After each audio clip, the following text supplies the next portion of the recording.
Welcome everyone. And am I audible to you all? Okay. Yes, sir. Yes, sir. Okay. So let us continue the session. Start this session and share my screen with you first.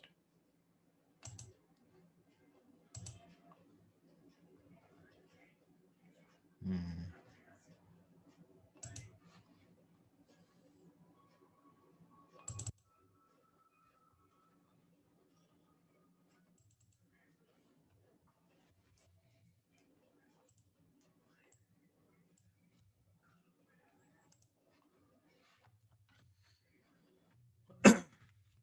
This screen is now on your window.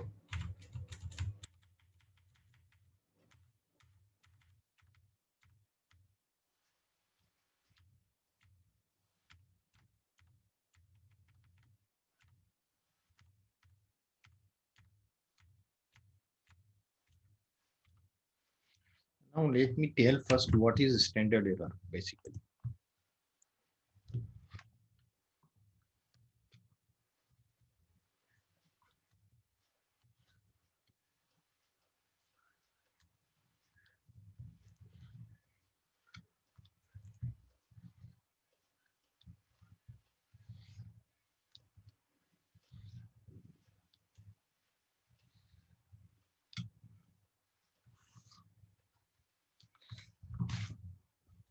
Suppose we have some population and we get some data from that population. We get one sample one, and there are so many samples we could take from this population. Infinite samples we could take from the population. Randomly, we could select the observations, and the number of observation may be different.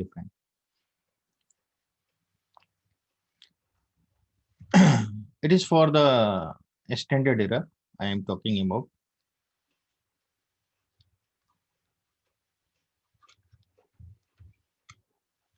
Uh, because we could not work on the population. Population is very large, and we could not approach to the population, whole population. Only the census may reach up to some extent. Okay, and when we get a sample, and this sample we have got here, suppose some values we have got here, and we find out the SD of this standard deviation of this data. This is our first sample.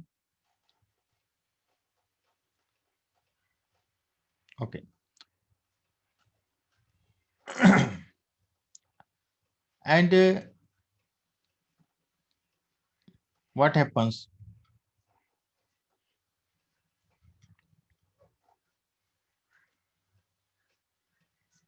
We get second sample X also.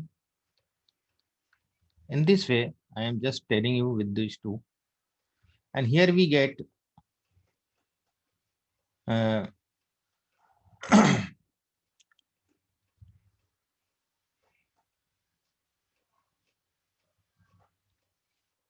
here we get X minus X bar for this X1 I am writing here, X2 I am writing here basically. X1 minus X1 bar, and here X2 minus X2 bar. And we find out we have just a moment. I just think there is some confusion between central limit and this two calculation. Mm. Mhm.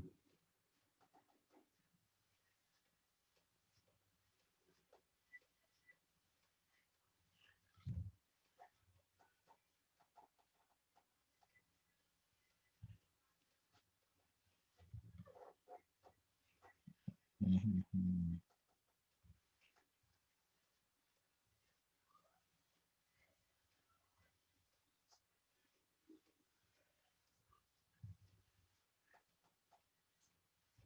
Generally, we get SD minus SD bar of all. Then we get the mean of this.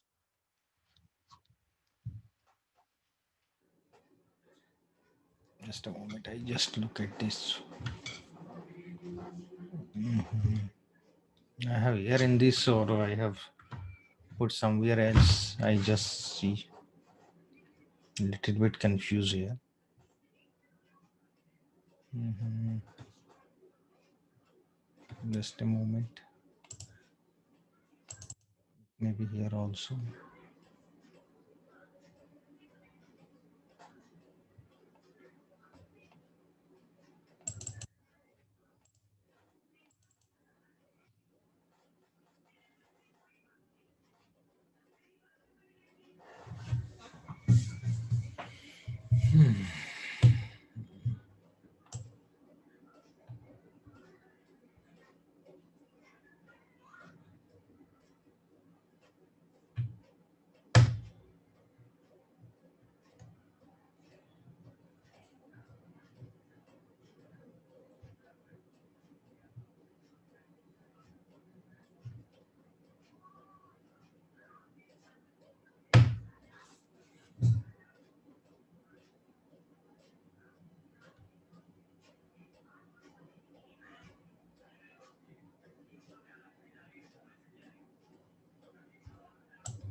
Hmm.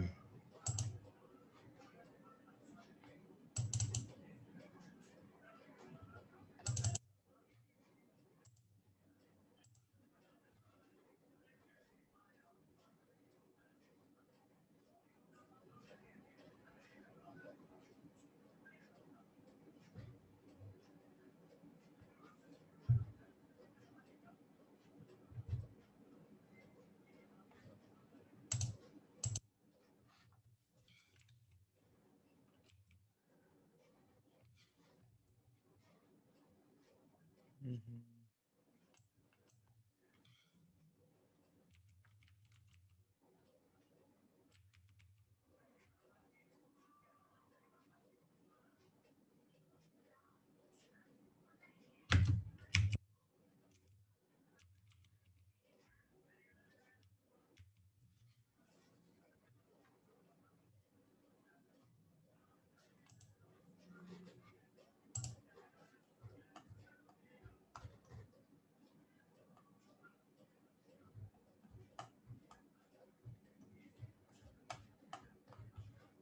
Just a moment, I just look at this and then I explain you. Wait for a while.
Okay, that file is not there. One Excel file was there.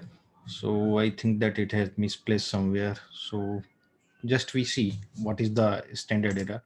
Here we could not explain in this way.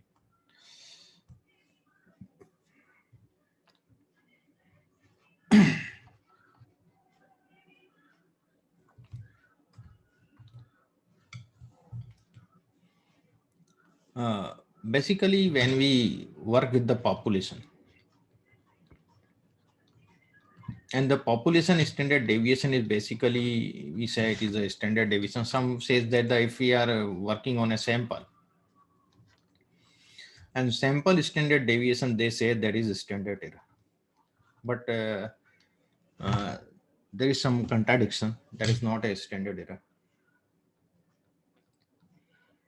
If you find a SD and you divide that SD of a sample by square root n, then that is called standard error. Basically, this is our formula.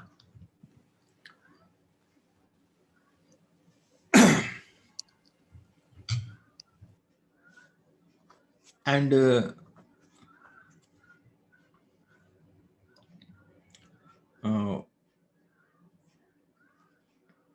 and we see these all deviations, and after that deviation, mm, I'm not getting that. Particularly, I'm missing something here. So that is the main thing, as I described with R also. So you could see it. I will show you just one describe function, and we could get the same value when using that formula. So I just use that. Mm,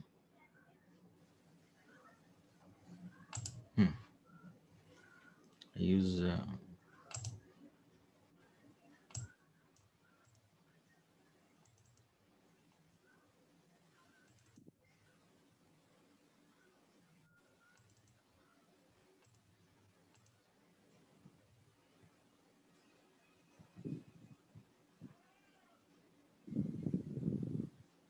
now it's I'll tell you. Suppose we have a Sir, can you share the screen, please? okay, skin is not set. Okay, I see the screen.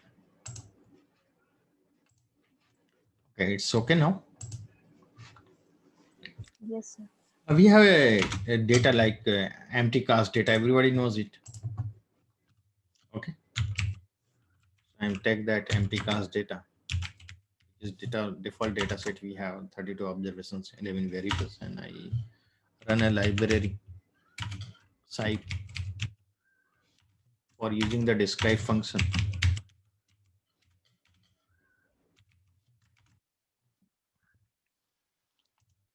And you see, we have a standard error 1.07, the standard deviation 6.03. So how we get this 1.07? If I divide this 6.03, which is a standard deviation, by square root of n, see what happens. So 6.03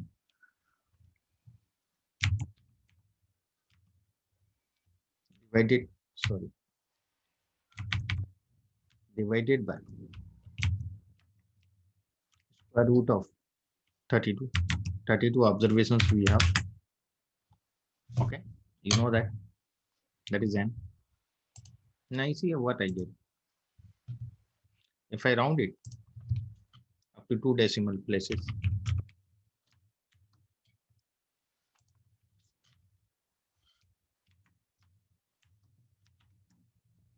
got it?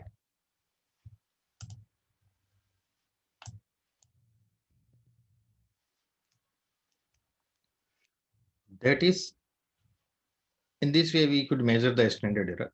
But the concept behind that I will explain you tomorrow, because I'm not getting that file and I'm little bit confused with the center limit theorem and the standard error. Both they are both have some conflicts.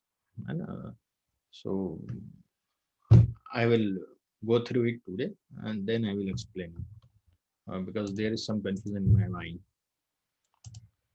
Sometimes it happens, things mix match. है ना? And tomorrow I will let you know that what is the standard error basically we use for. Okay. So the concept behind that, what is the concept behind that, how we could measure. Then we have uh, developed this formula because we could not go with the so many samples.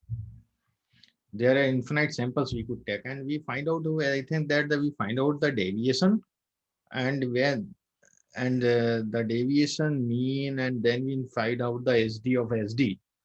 That is the SD of SD basically. Standard deviation of standard deviation. So that is the SD of SD. That is the standard error. Okay. So because the concept is that when you are selecting one sample out of the population, so the data which has been remaining in the sample or remaining in the population, you have not choose that data. You have choose certain data, and the some data is there in the population. So the whatever the data in the population, and you have selected the sample with few data points, and due to ignorance of that data which are in the population, there may be some error you will get. Okay, that we could say the out of bag error. Basically, in the other word, in the general sense, we could say that which you are not involving in your sample, and due to that, they are having some error. Okay, so we measure that error, how much it would be.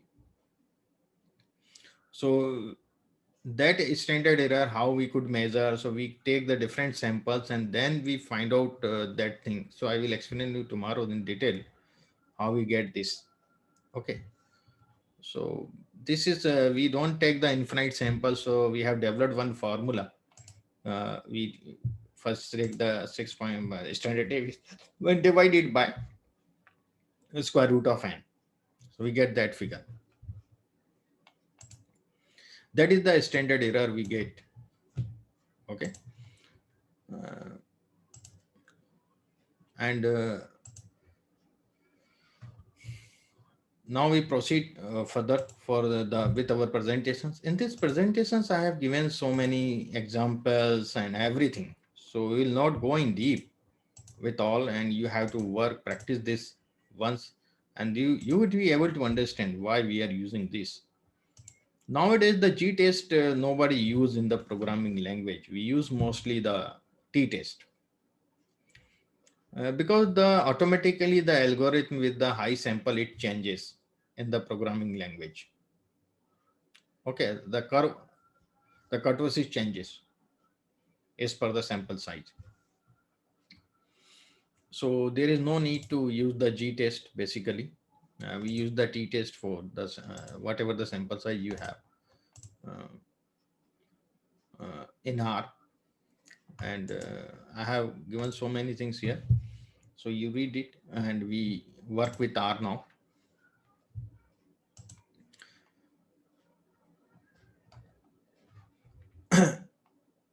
First we see if you have a Likert type scale data, and if you have a numeric data, you have the age, you have the income or the some other things, then there is no need to find out the reliability of the data. And if you have a Likert type scale, you have ordinal data, then there is a need to find out the reliability of response. Because it is in the some integer form 1 2 the positive integer 1 2 3 4 5, we could say that order, there are some order. So whether that data is reliable or not, because the people will tick mark on it and they respond you. So we check the reliability, how consistent is the data, internal consistency we measure there. So as I have written here, the Cronbach alpha is one of the measurement for that. There are various measurement, but mostly we use the Cronbach alpha. Is a measure used to assess the reliability or internal consistency of a set of scale or test times, and whatever the scale ordinal data. That is, in other words, the reliability of any given measurement refers to the extent to which it is consistent measure of a concept, and Cronberg-Elva is one way of measuring the strength of that consistency. How consistent is the data? Internal consistency. To interpret alpha as a signal of reliability, the set of items has to fulfill two prerequisites. What requisites it should fulfill?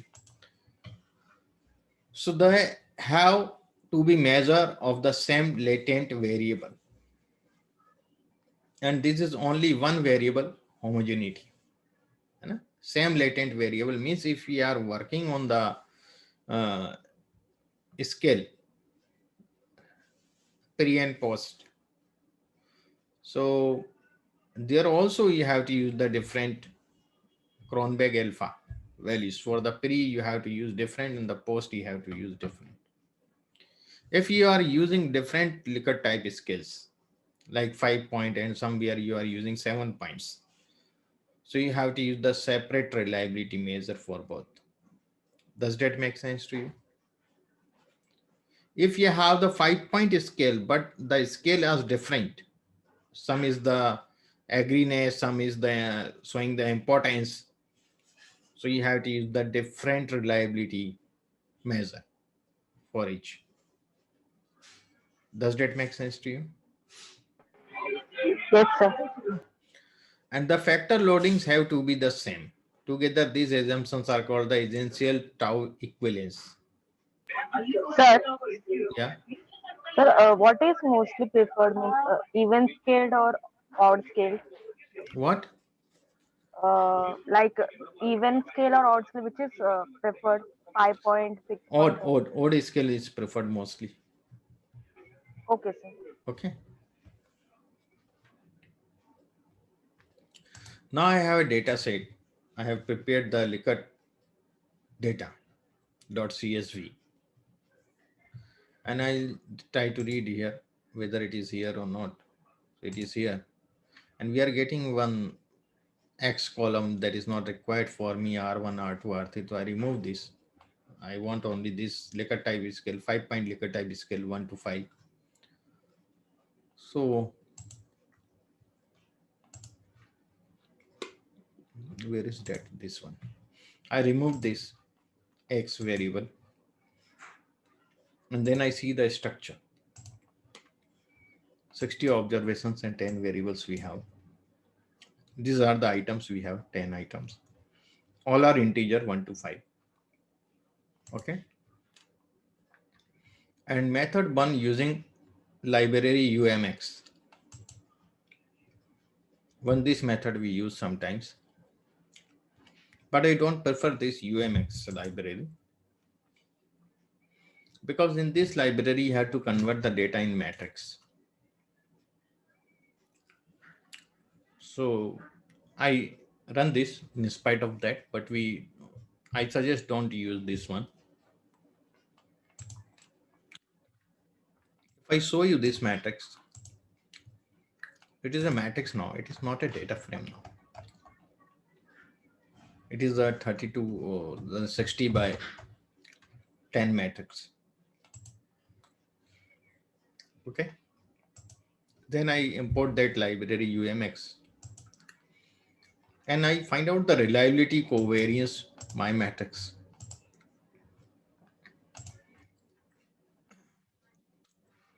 And we are getting the alpha for all items. If we remove this one, what effect on this alpha? Alpha reliability is here 0.56, or the standardized alpha is 0.60. So we use the general alpha reliability, which is 0.56, which is less than 0.6. So this data is not reliable. We could not proceed for the analysis with this data. So if you remove item number 6 from the data, you could increase the reliability by 0.68. So I remove this item 6, and then again I measure this reliability. Okay. So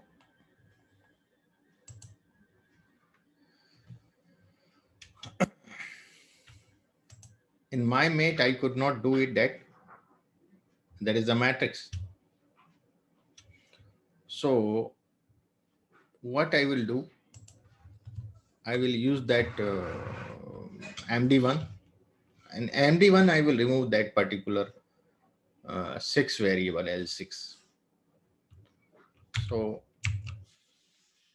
MD1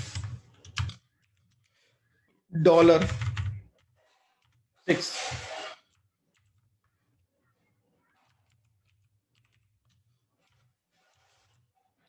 I have removed it. So if I show you the MD1, there are 9 variables in spite of 10. Now I convert them in matrix and then I find out the reliability. You see what is the reliability now? 0.68. Okay, it is greater than 0.6. So now this data we could use for further analysis. Got it? Is there any doubt, anyone?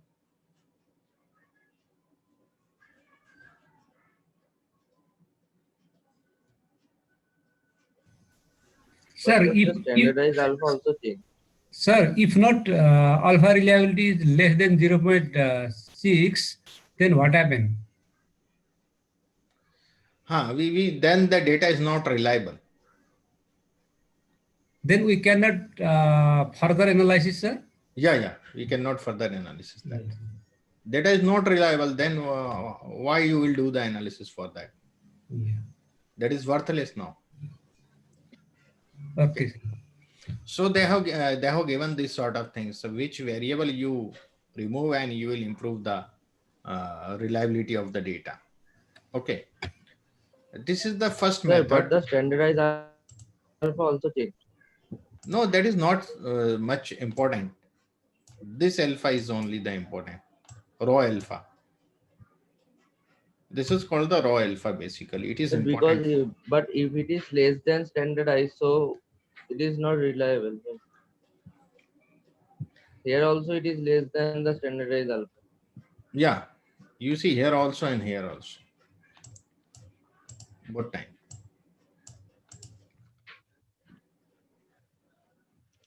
So this one also not reliable. This is also not reliable because it is less than the standard one. Okay, but main measure we are taking this because this is the hypothetical data I have developed. Okay, so there would be like this constants would be, it should be less than that. Now we use the psych library and I again run this. I want all the 10 variables. Okay, and I use the psych library and I find the alpha 1, alpha MD1. हम नहीं पिएंगे इतना P के सामने अभी तो दी थी 4 You see here I am getting the 0.57. Okay. So some items it is better measurement. This psych library is better. The item 5, 6 and 8 are the negatively correlated with the total scale. And the probability should be reversed. To do this, run the function again with the check.keys is equal to true option reliability analysis. So what I will do, I will run the function again and it will reverse those variables and measure it again. You see now.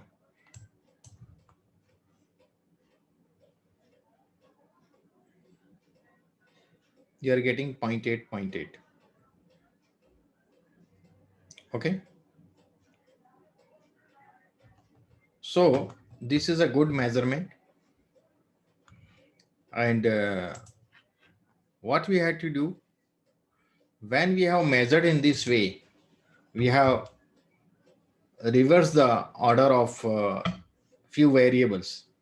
So we have to, for further analysis, we have to reverse the order of those variables. Then we could apply, then we could do the further analysis. So for the fifth, 6 minus this, I will give the why I am using 6, because we have the 5-point Likert scale. This I will show you. We have the 5-point Likert scale. So I am taking one more. So instead of one, what I require, one should be change in 5, 2 in 4, reverse scale, 3 in 3, 4 in 2, and 5 in 1. I want in this way. This is the old one and this is the new one. So if I do the 6 minus 1, what will happen? I will get the 5. 1, 4, 5. I am getting. If I 6 minus 2, I will get the 4. If I get the 6 minus 3, I will get the 3. 6 minus 4, I will get the 2. Got it? Why I have used this technique here? Is there any doubt? Sir, can you please explain this before part, like alpha MD1? Okay. When we have measured the alpha, at that moment we have seen that the sum of the variables have the negative correlation with the total scale of probability. Okay. Right? Yeah. So they have mentioned the which are negatively. So they have mentioned the negative sign over there. Got it? Yeah. So this is this item scale we have to reverse. Okay. But here they have given one option. If you have to check you don't reverse it for the reliability testing, just put the check dot key is equal to true. So during the calculation, it will change the reverse those variables and calculate the alpha. Okay. During the process only. Okay, it will not change in your data set. Okay. During process, it will reverse it and calculate the alpha. All right. So we have calculated the alpha and we are getting the 0.8 and the standard is also equal. Yeah. Or it should be less than that. So it is 0.8, it is okay. It is more than 0.6 or 0.7. Sometimes people say it should be more than 0.7. Some says it is more than 0.6. There are a few research paper also for both. So don't worry, we should have the point more than 0.6. Okay. So it is 0.8. It's a good now Yes. reliability of data. Now what we have to do, we have to convert these variables, whatever L5 and L6 and L8 in a reverse order.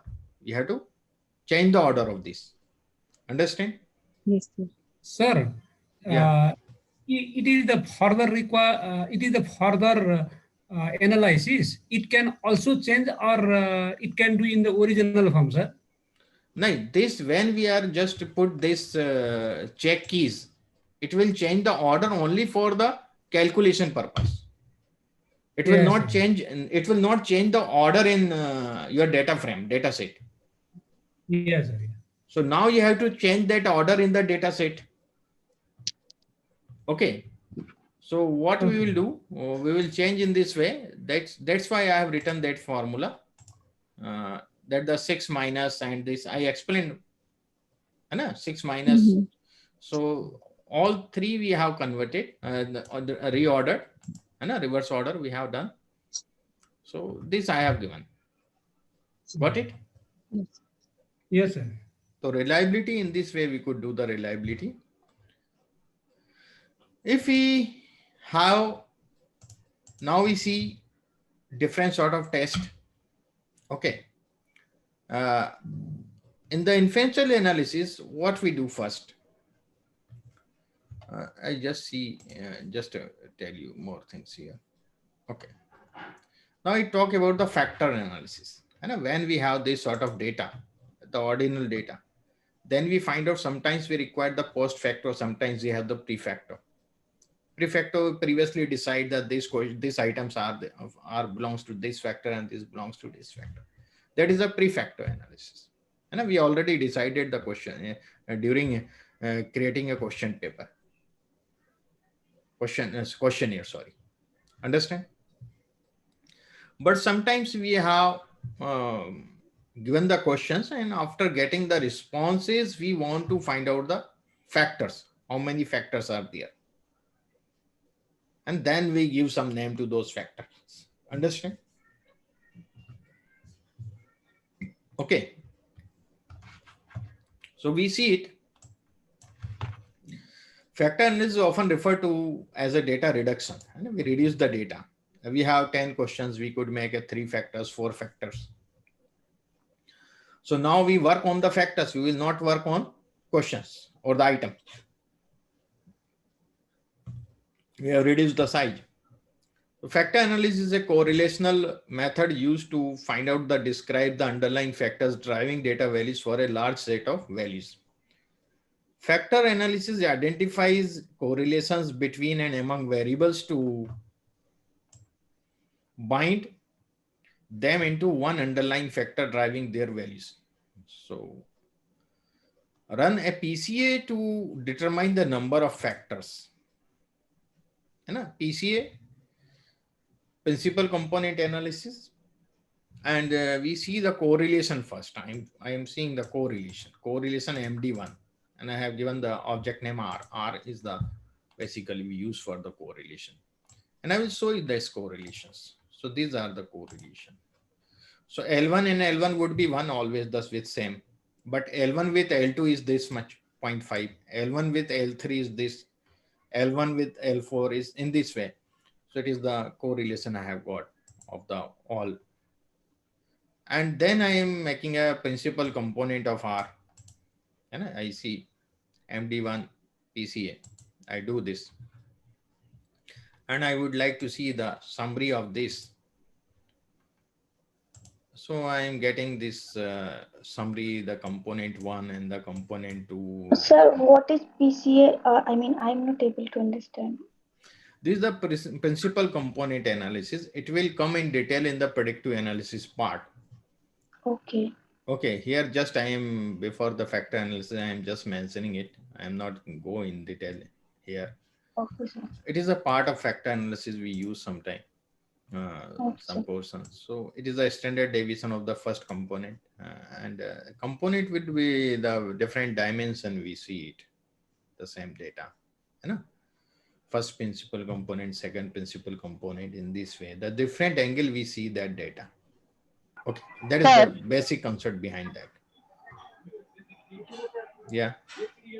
That means principal component analysis means if 15 variables, 10 to 15 variables are used to explain the variation in a particular variable, then by running principal component analysis, it will make like 5 variables. And means sufficient 5 variables are used to explain that variation. Means it will reduce the variable size, right? Yeah, yeah. That's why we use the PCA1, PCA2 in this way. Okay, so I will plot it first. I will see. So the component 1 is the high variance. This the variance will decrease as you explain the Aishwarya. Are you getting the same thing here in this graph? This is the variance. Variability is decreasing. That is the thing here. Just I mentioned here, but now we see the based on the summary, it appears in 8 component exist. So why the 8 component exist we see here.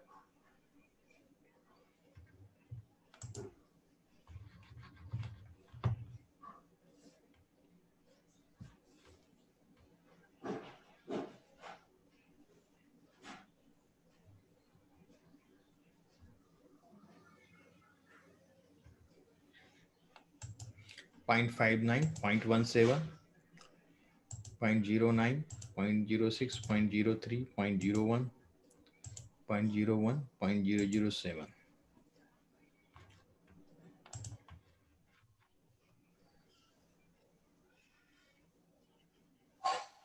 And I just see the more thing here.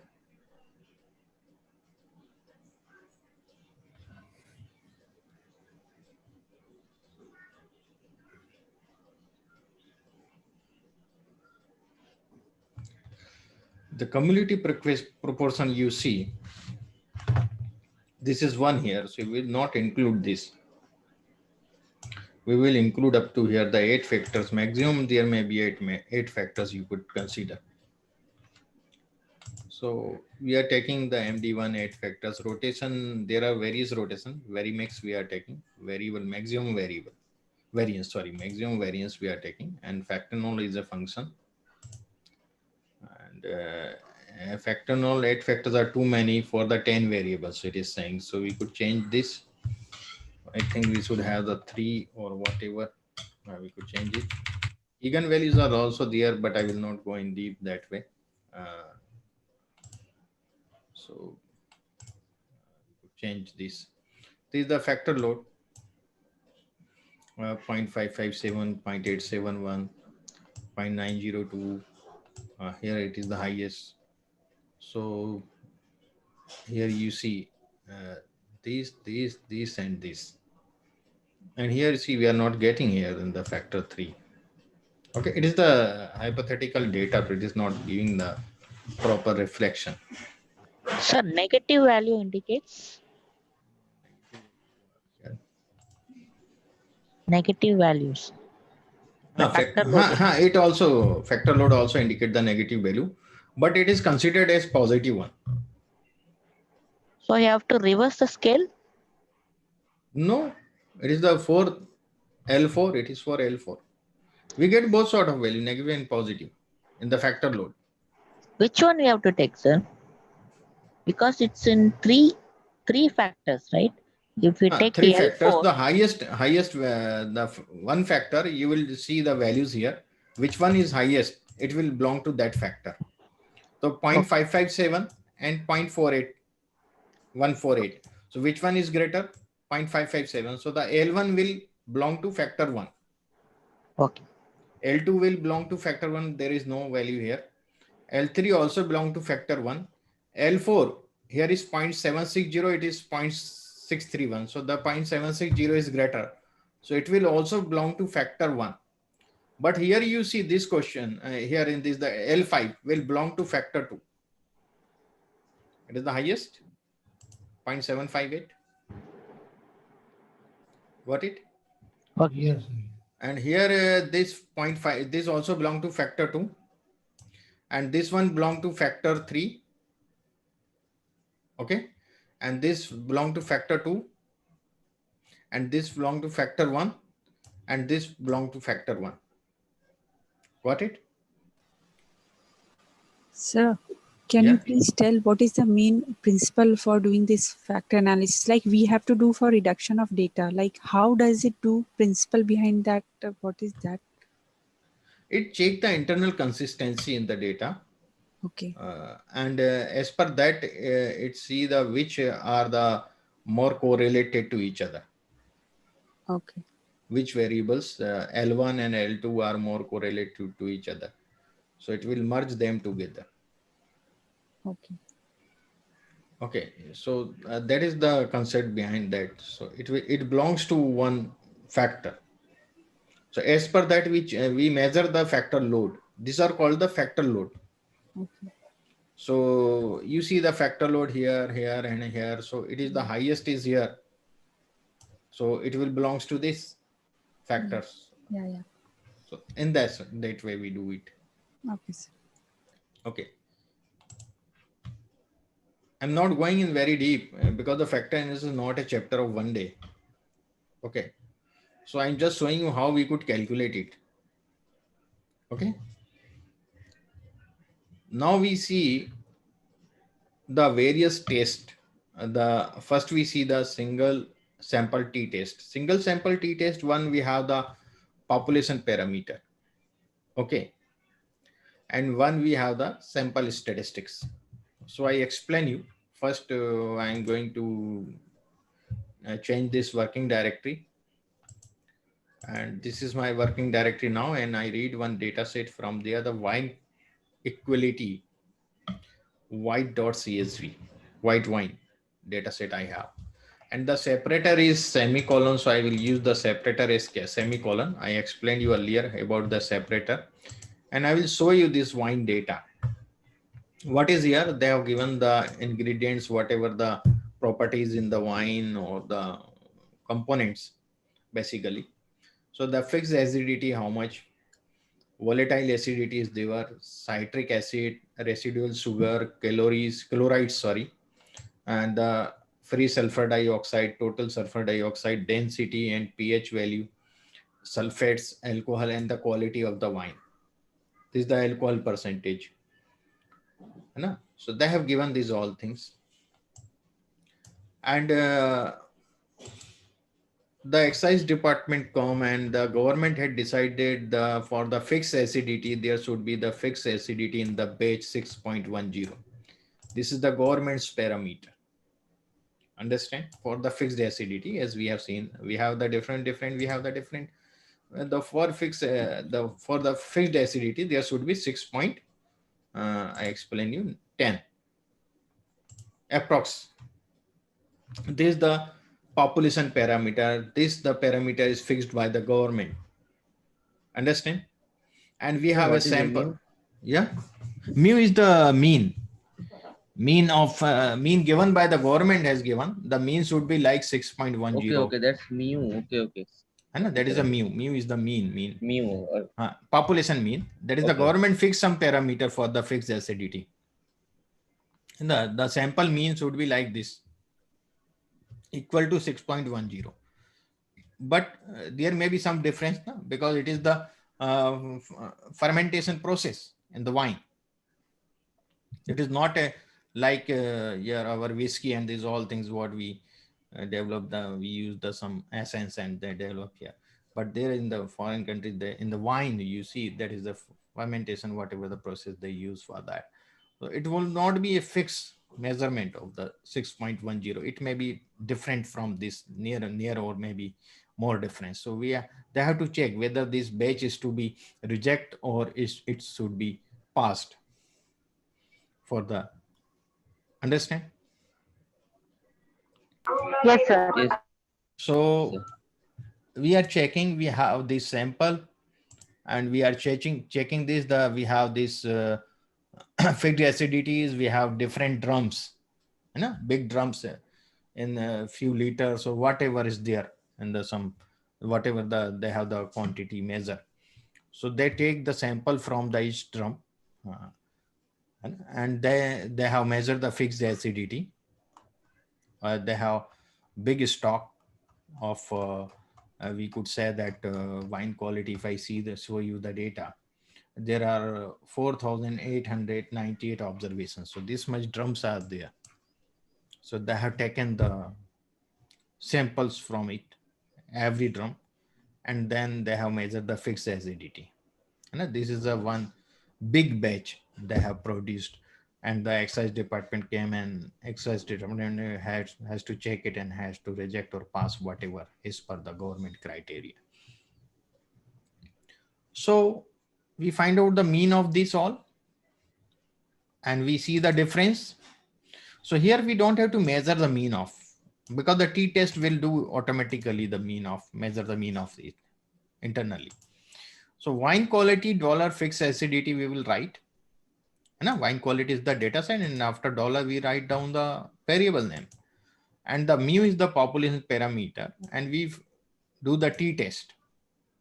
Okay, so here you see the null hypothesis what we are taking. I will show you the null hypothesis. There is no significant difference between population and sample mean of fixed acidity. This is our null hypothesis. Understand? And I run this. I'm getting this result. One sample t-test is this. T value is 62.598. Degree of freedom is 4897. It is always n-1 for the simple. So it is 4898. You see the data. So n-1 is 4897. P value is 2.2 into 10 to the power minus 16. I explain you what does it mean.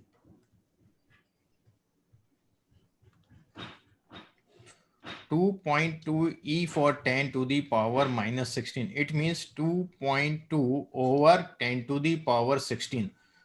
So the 0 will, we will get the 16 zeros in the denominator. So it is very, very 0.0000000, and we get this value. That is very negligible. This p is very, very small. Understand?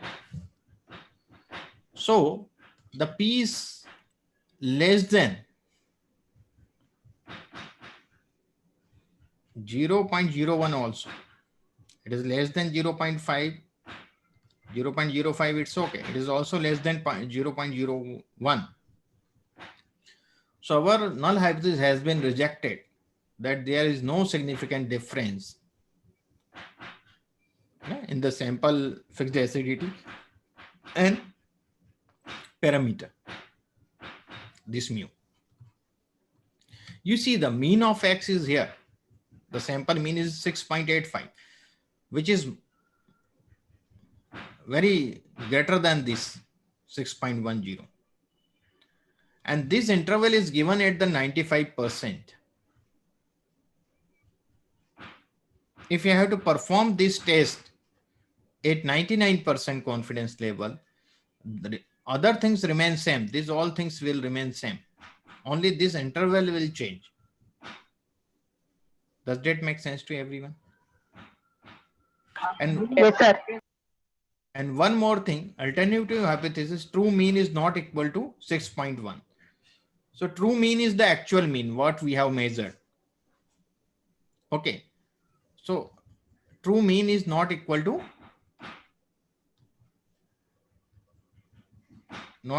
this is our alternate, is not equal to 6.1. It is showing this. So it is the not equal to our alternate hypothesis. Yesterday I explained you. And the PPT and that in the null hypothesis we write the equal sign. K is equal to mu, mu is equal to K. I explained yesterday.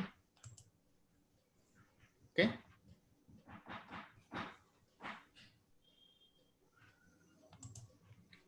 So is there any doubt with this? I will show you this test with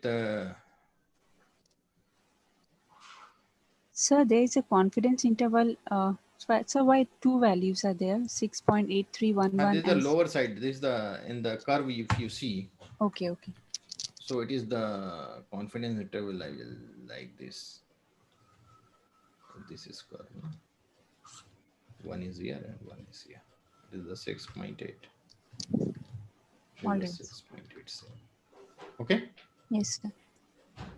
So it is the actual. The X scale value is the actual value of the fixed acidity. Okay. The fixed acidity which is beyond 6.82. Yeah. That would be our null hypothesis will be rejected. So you see,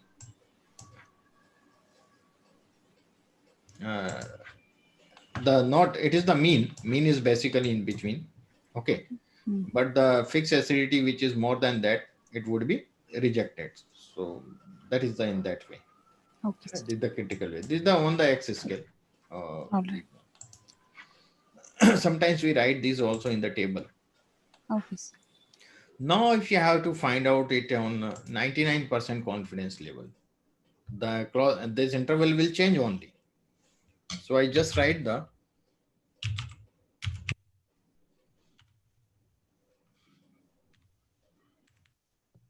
okay. At default, it is 95%. And I run this. You'll see. Other things are same. No change. Everything is okay. Only the one thing is changed. This one. It is the 6.82. It will expand. It is the 99%. The critical value will fall away. Okay, as we have seen yesterday also. Okay. Only this will change. Any doubt here?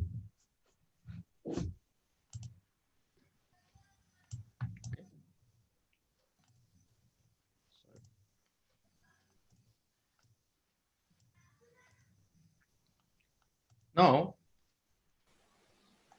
this I have mentioned you earlier, so I will not write it. Now we are taking that the null hypothesis, the sample mean is not less than population mean. I have just written in a different way. It should not be written like that.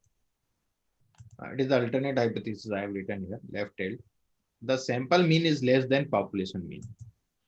Sample mean is less than population, but we know that the sample mean is greater than the population mean. You know it? We have seen earlier. I will show you that. Sample mean is 6.5885 and the population mean is 6.10. So our sample mean is greater than that. Okay. So I just show you this thing. Where is that? Yeah. So our this hypothesis should be reject or accept. The sample mean is less than population mean. It is the alternate hypothesis. So our null hypothesis will be accept and the alternate hypothesis will be reject. So our hypothesis should be accept here. So it is the left hand. The same thing. Alternative we have written here. Less for the left tail. You will see here. P is equal to 1. It is greater than 0.05. So our null hypothesis has been accepted. Okay. Got it? Yes, sir. The sample mean is not less than population mean. It has been accepted. Now for the right tail we do it. So it should be rejected. Our null hypothesis should be rejected for this. It is just opposite of that. The sample mean is not greater than population mean. Or we know that the sample mean is greater than population mean. So it should be Accepted. no rejected. We So are X telling the null hypothesis. The sample mean is not greater than population mean. So sample mean is greater than population mean. You know that, na? Yeah. So the one null hypothesis should be rejected. Yes. Yes. Yeah. So we see it. You see the values, negligible value we are getting near to 0. So it is less than 0.05. So our null hypothesis has been rejected. Got it? Yeah.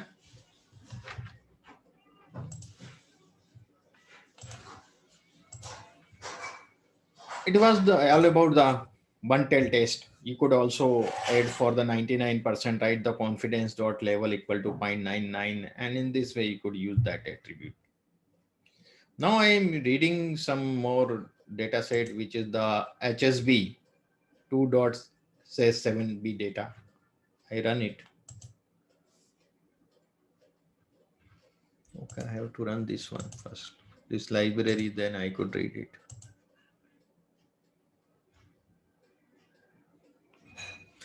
And I show you this data set first. So we could view this data set. And here is the IDs of the student. Then their gender is there. Female is 1 and the male is 0.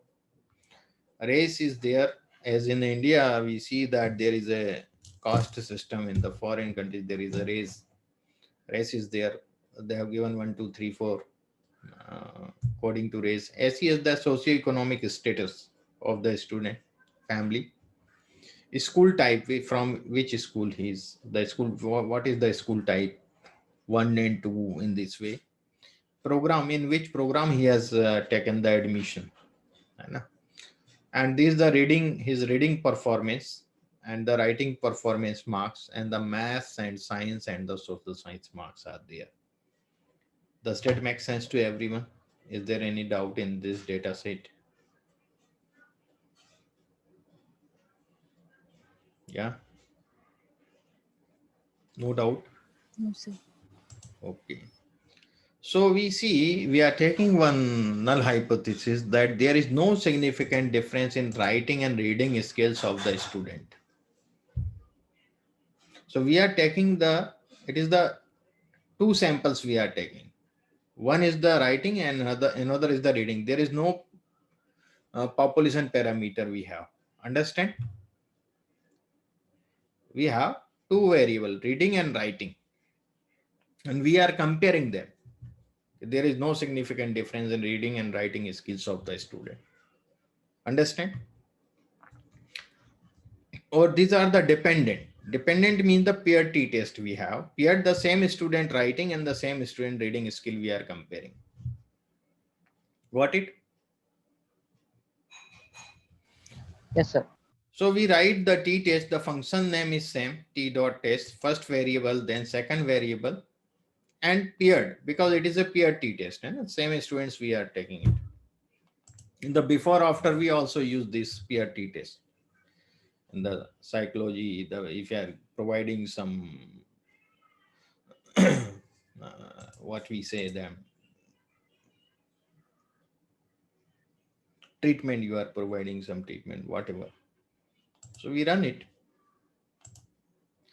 We see here, this is the t value, this is our degree of freedom. So degree of freedom is what? It is for the peer t-test, it is the n-1 again. 200 minus 1, it is 199 because the 200 observations in the D. So it is 200 minus 1, that is n minus 1, 199. And the p value is more than 0.05. So our null hypothesis has been accepted that there is no significant difference between reading and writing of the students. Does that make sense to everyone? Yes, sir. Now we see the unpaired t-test to sample. As we have seen the wine quality in the WQ, I have shown you one column related to wine quality 6, number wine quality 5. They have given some rank to the wine quality. And we see how many ranks they have given. So I'm taking the labels.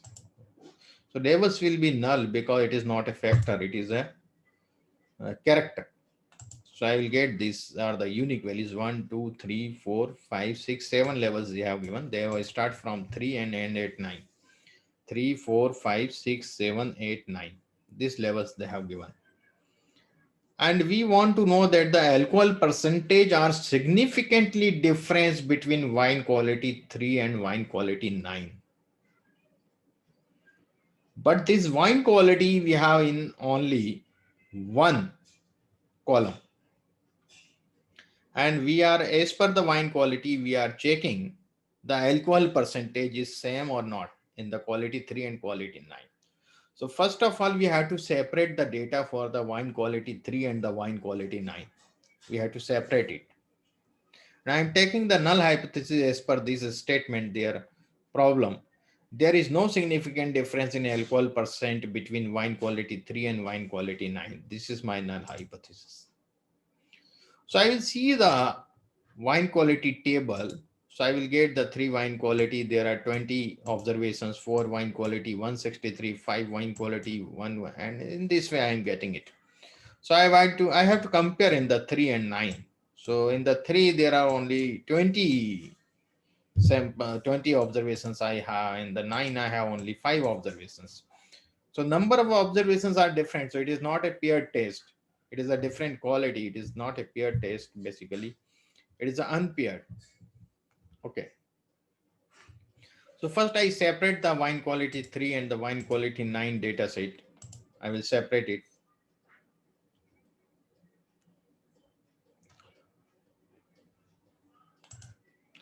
No problem, Chetan. You could leave it. You could watch the video later on. Okay. I think that tomorrow may be the class, so would be on the same time if the something remains here. If a course completed, then we want to do it. There is something remain, I think that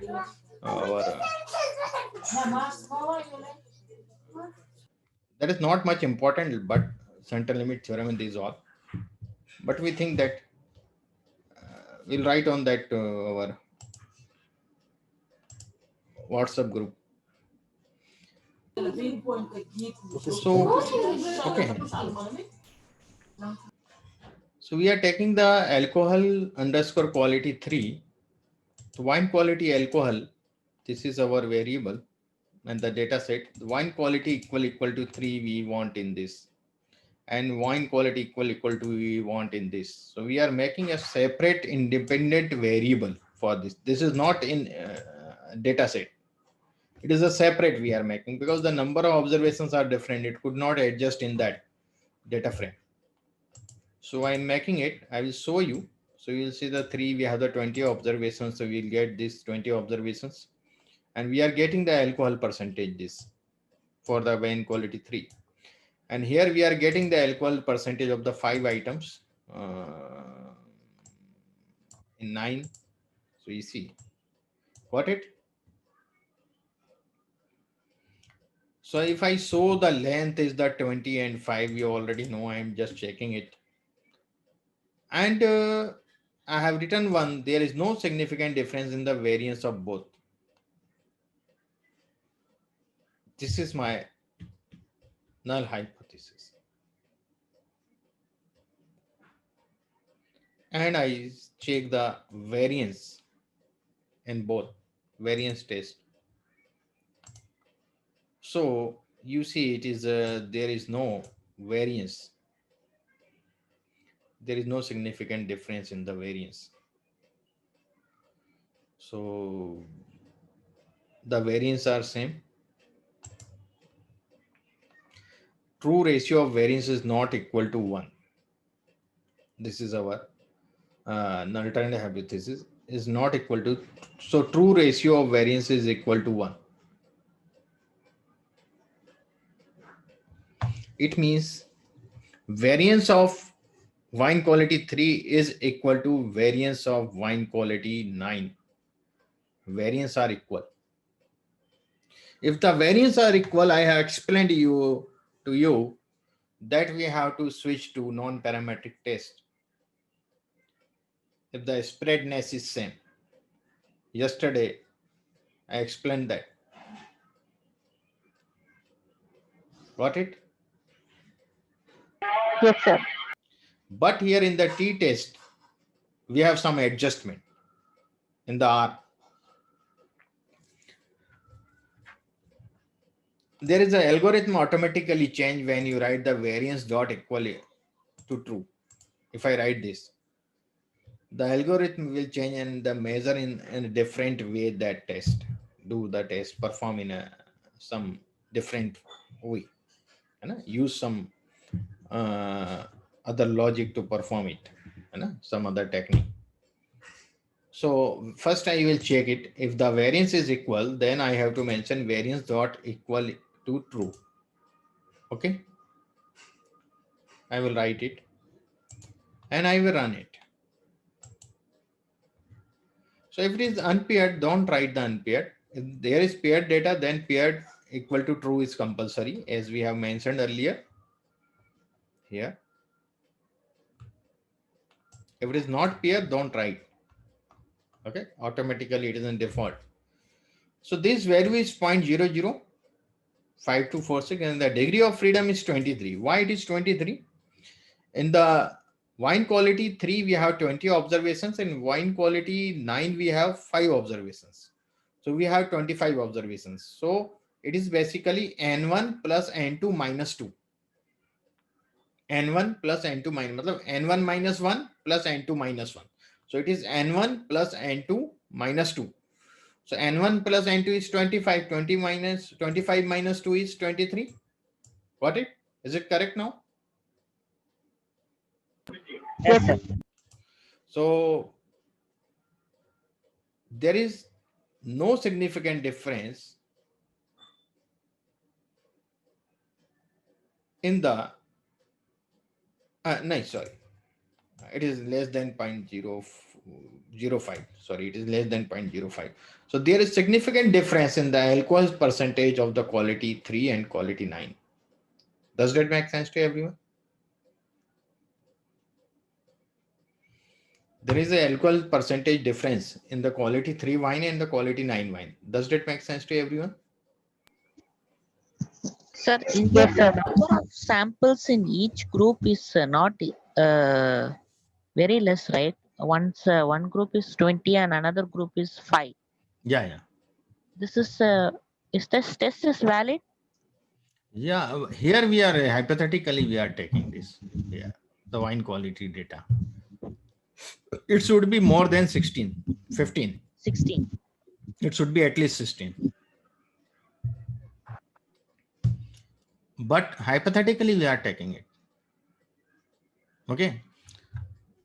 At least we have 16 samples or 16 data site in one group. Sir, here non-parametric would be more preferable. We can do it, but I am hypothetically showing you how we could perform the t-test.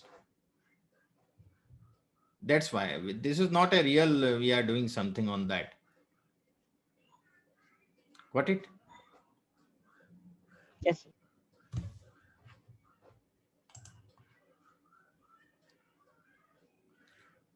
So this is all about that. Now we are using the ANOVA, AOV.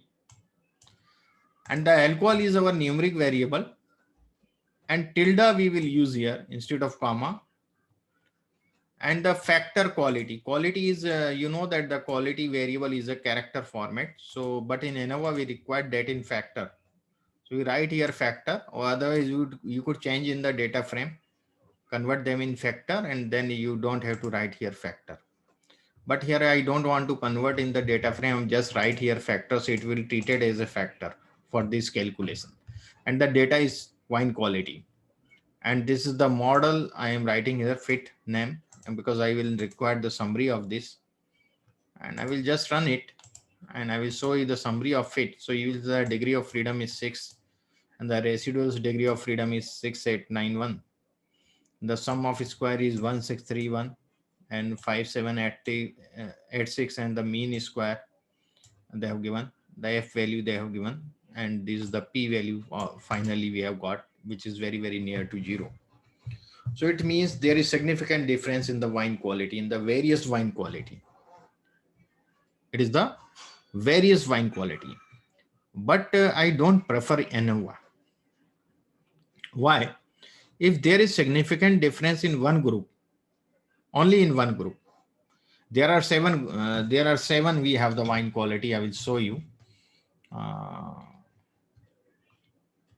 We have 7 wine qualities: 1, 2, 3, 4, 5, 6, 7. Here I write the 2, 3, 4, 5, 6, 7. So we are getting one pair this. Then second pair 2, 2. 2, 2 is not compulsory. It will not appear. 2, 3 will appear. So in this way we get so many pair. Okay, 1, 2, 1, 3, 1, 4, 1, 5, 1, 6 in this way, then 2, 1, 2, 3, 2, 4, 2, 5 in this way we get so many pairs. If the one pair has a significant difference, then it will mention there is significant difference. So I don't like this because it does not tell us the independent pair. No? So I like the pairwise t-test, which is better than this. So I am writing here the pairwise.t.test and the alcohol wine quality and the p adjustment. I am using Bonfiro method, and I run this.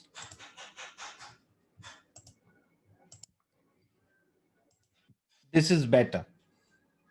These are the p values only, and we have to find out the mean and everything separately. So in the 3 and 4 quality wine, there is p value is 1, which is greater than 0.05. There is no significant difference in the percentage of alcohol of wine quality 3 and wine quality 4. They are also in the 3 and 5, no significant difference. 3 and 6, no significant difference, but 3 and 7, there is significant difference in the alcohol percentage of the wine quality 3 and wine quality 7. Here also it is significant difference. Here auto it is showing the significant difference at 95%.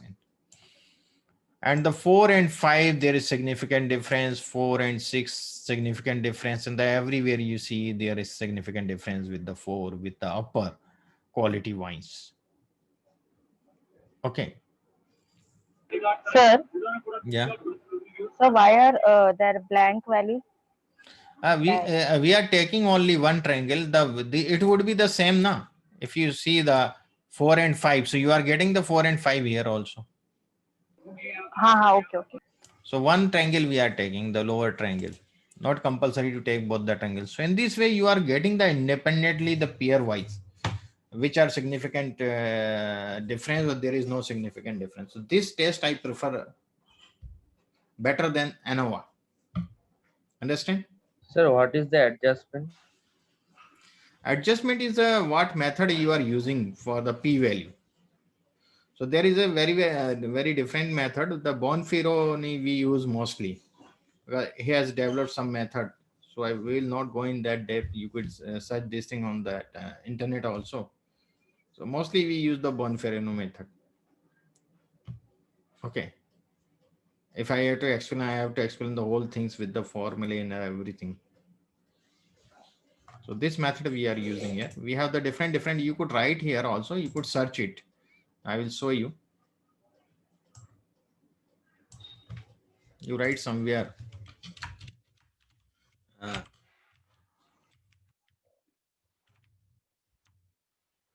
Pairwise t-test with question mark first, and you enter it, you will get here the details and you could read it. Just a moment. So this is the methods, p adjustment methods. So p adjustment method, you will see the method adjusting p values. So here you see the whole and Hochberg method and the Homel method, the Bonferroni, BH, BY, and these all details. If you search on the internet, you will get all details for this. Why we use it. Okay, there are the different techniques are there. Sir, Yeah. sir, do we have any command of Tukey HSV in R? What? Yeah. If we are manually calculating ANOVA, and if we get the calculated F value greater than tab, then we reject H naught, and further we calculate critical difference. So is there any command for finding the critical difference in R? Just a moment. In the ANOVA you are asking about. Yes, sir. ANOVA here is critical difference. There is no critical difference. ANOVA you will get the sum of square, the degree of freedom, mean square value. These all things you will get over here. That is the critical. That is the critical point you will get in the t-test. Okay.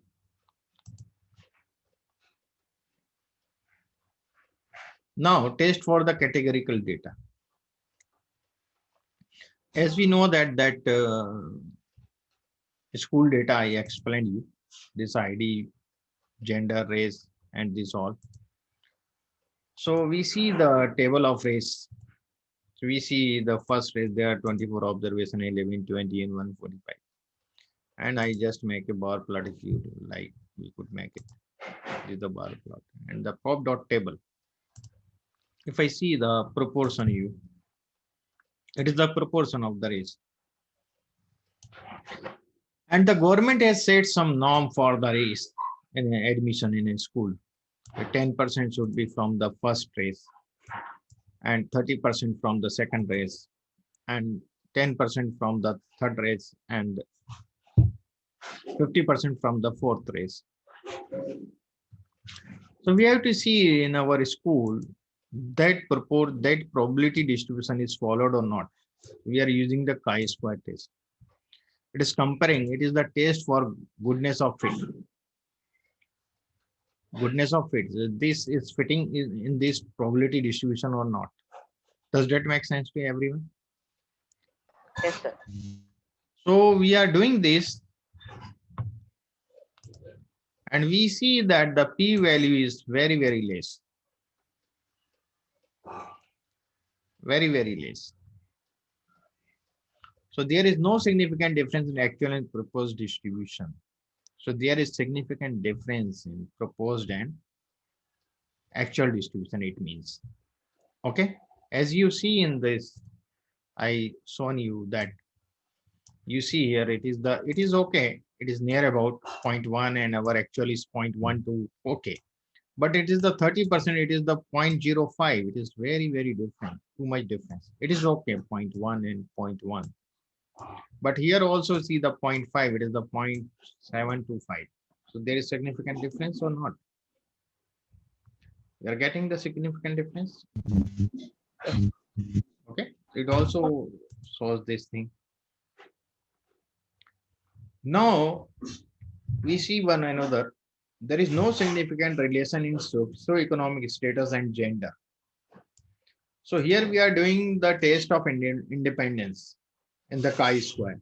We have the both categorical column, the SES 1, 2, 3, low, medium, and high. And the female is a 0 and 1, the boys and girls, which mentioned. So we see whether both are independent or both are dependent to each other. The females are, the girls are from the rich family and the boys are from the middle class, or that way. We have to see that. So I run this and I also get here, it is correct. It is there is no significant we could say that there is no significant relation in socio-economic status and gender. There is no significant relation. So they are independent. SES and gender are independent to each other. Got it? Okay. Yes, sir. And here also there is no significant relation in race and the socioeconomic status. Also we are comparing with the race. And we have the 4 races and the 3 SES. So we get. So you see here, there is one warning in chi-square test. Approximate may be incorrect. Why? So I will show you the table of this. So there are the few values which are less than 5 or 5. So there is a yards correction is required in this sort of test. But here instead of yard correction, we use the Fisher test for this sort of data where the value is less than 3 or less than 5 or 5 equal to or less than 5. Then we use the Fisher test. And the thing is same. And here you see we are not getting any warning. And here it is 0.007. So there is significant difference in race and SES. There is significant difference. Significant relationship, not the difference. There is significant relation in race and SES. It means the some particular race persons are high socioeconomic status in that school, and some persons of the some races are the low socioeconomic status in the school. Does that make Sir? sense to everyone? Yeah. Is it related to association between race? Yeah. Yes. Okay.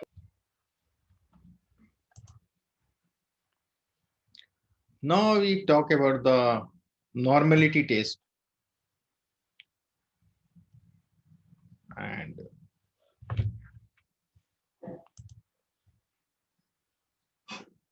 one way to check the normality, I am making one R norm, random normal distribution of 1000 numbers.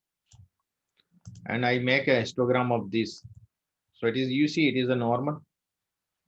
It's showing the normality. Okay.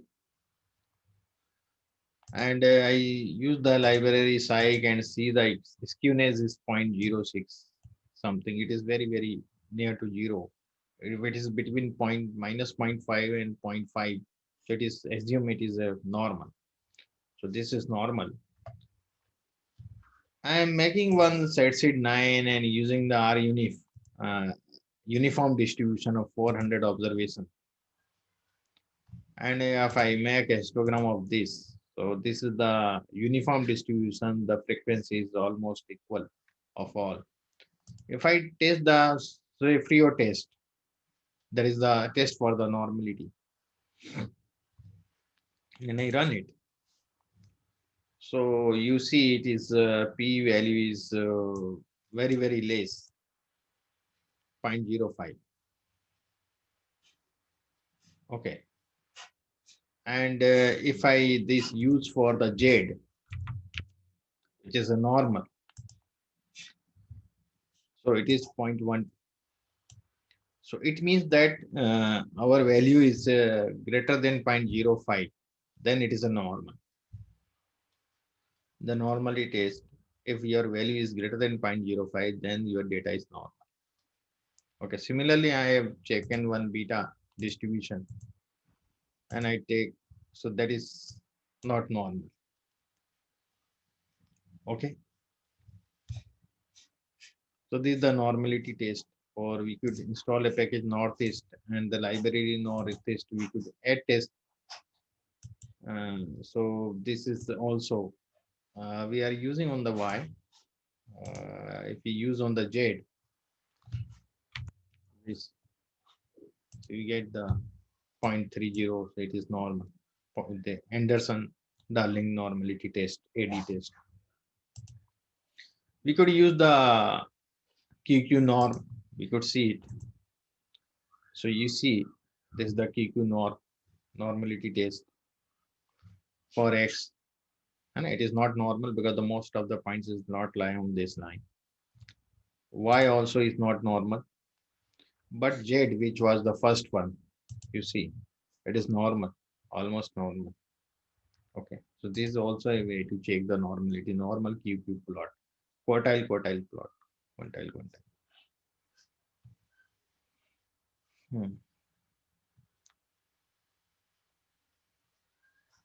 So I have so many things I have given here for the normality, but we work now with the Wilcox test, non-parametric test. And for this, I am making one variable W, taking the sample 1 to 500 times, and the replacement is true. This I am taking. And I'm making a data frame. I will show you the data frame. This is my data frame W, X, Y, and Z.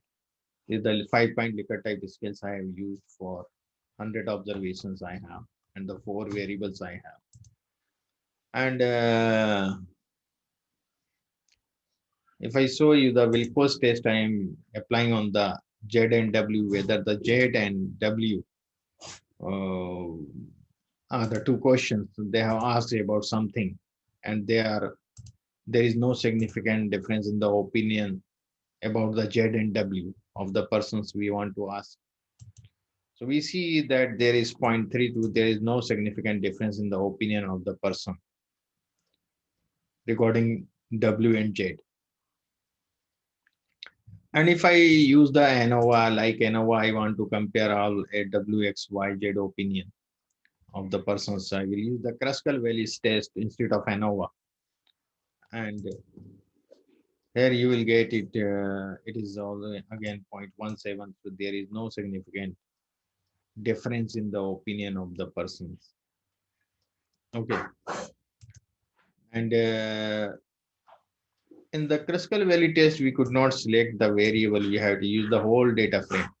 So if I want to just compare any 3 variables, then I have to convert the data. Okay.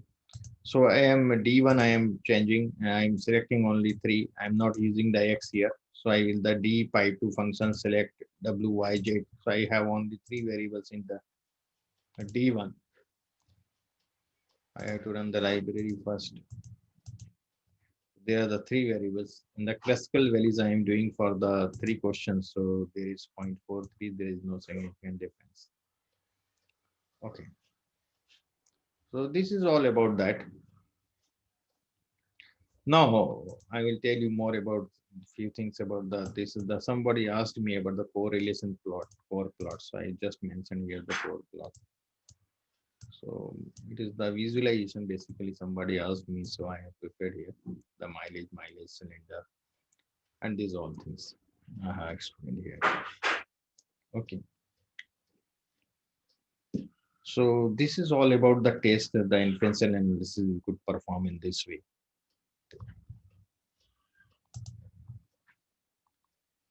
Is there any doubt regarding the test?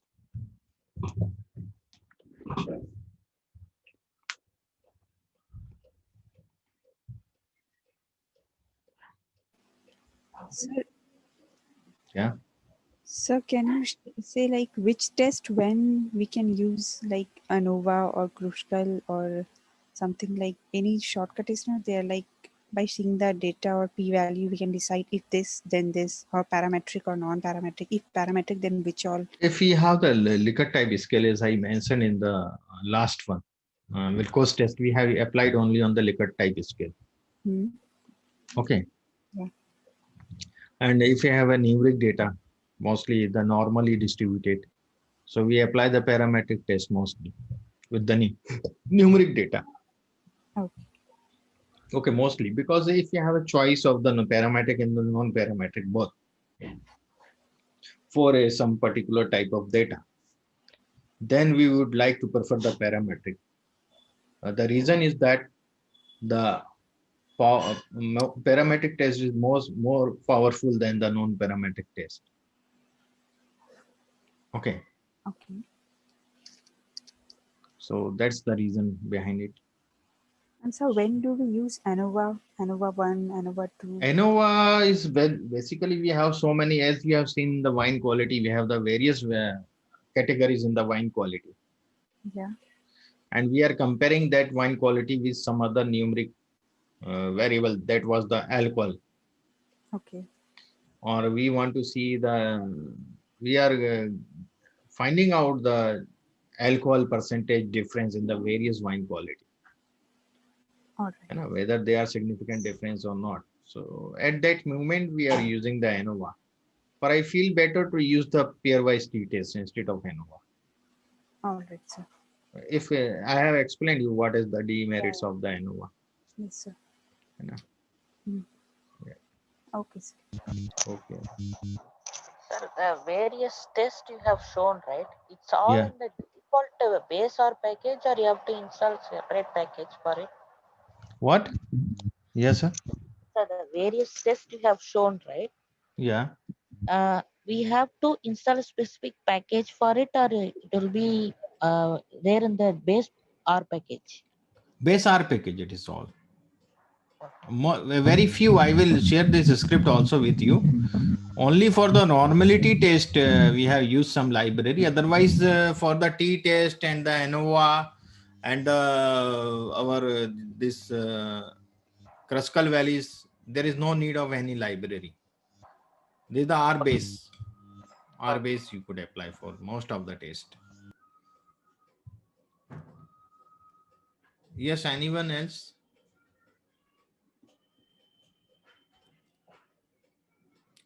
No one has any query now. So I think we wind up this session here. Okay. So I think almost we have completed the course. Only the thing remains that about the central limit theorem, and that we will cover some other session. Okay. And today we wind the whole workshop, and in the next whenever you join in the next time R2, you could also attend and you could see that particular thing. I will, because I have missed that Excel sheets where I have feed that data.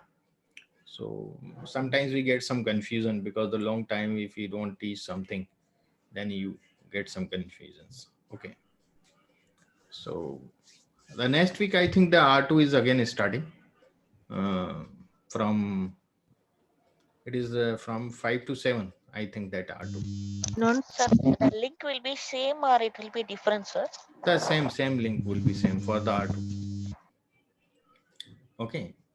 R2, the link will be same, and there I would explain. You could attend the that duration. You could ask me when that inference analysis will start and the last moment. So I will explain that thing over there. Okay.